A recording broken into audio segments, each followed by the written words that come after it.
తీసుకుంటా ఉన్నాను. జై Hind. Thank you so much sir. నా మన విజయవాడ సెంట్రల్ ఎమ్మెల్యే శ్రీ బోండా ఉమా మహేశ్వరరావు గారిని మాట్లాడవలసిందిగా రిక్వెస్ట్ చేస్తున్నాను. మీ అందరి కరతాళ ధ్వనితో వారికి స్వాగతం పలకవలసిందిగా రిక్వెస్ట్ చేస్తున్నా.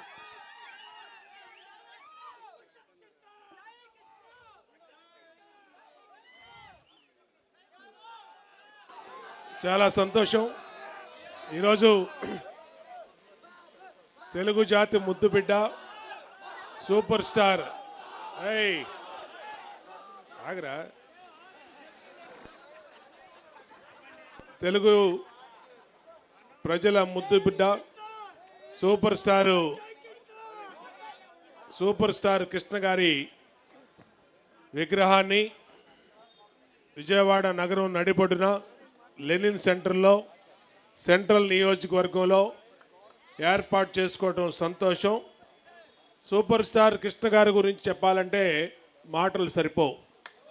ఎందుకంటే ఆయన సినిమా రంగంలో ఆయన్ని తోటి నటులు కానీ నిర్మాతలు కానీ డైరెక్టర్లు కానీ అభిమానించినటువంటి వాళ్ళు ఎవరు లేరు.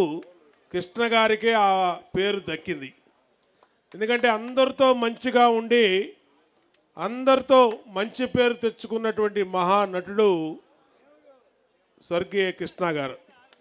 ఆయన నటించినటువంటి సినిమాలు ఒక్కొక్కటి కూడా ఒక్కొక్క ఆణిముత్యం. తెలుగు జాతి ఉన్నంత వరకు కూడా ఆయన పేరు సినిమా రంగం మరువలేనిది. సినిమా రంగానికే కాకుండా తెలుగు ప్రజలకు కూడా ఎనలేని సేవలు చేసినటువంటి వ్యక్తి ఘట్టమనేని కృష్ణ గారు. ఇవాళ వాళ్ళ కుటుంబం ఇప్పుడే వాళ్ళ మనవడు జయకృష్ణ గారు మరి కుర్రాడు చాలా చిన్నోడు సినిమా రంగంలోకి వస్తూ ఉన్నాడు. వాళ్ళ తాతగారి ఆశీస్సులతో చక్కటి భవిష్యత్తు ఉజ్వలమైన భవిష్యత్తు ఆయనకు ఉండాలని నిన్ను మనసుతో హృదయపూర్వకంగా ఆశీస్సులు అందజేస్తూ చూస్తానికి కూడా అందంగా ఉన్నాడు కుర్రాడు. చక్కటి కృష్ణ గారి రూపురేఖలు అలాగే మహేష్ బాబు గారి రూపురేఖలు కూడా చక్కగా ఉన్నాయి.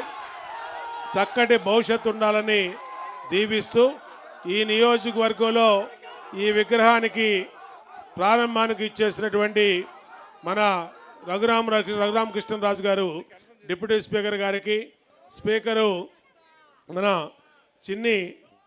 చిన్ని గారికి, అలాగే మంత్రి మన రవీంద్రకి, శాసనసభ్యులు గద్దె రామ్మోహన్ గారికి, ఇంకా మిగిలినటువంటి పెద్దలకి అందరికీ పేరు పేరున అభినందనలు తెలియజేస్తూ సెలవు తీసుకుంటాను. మరి ఇప్పుడు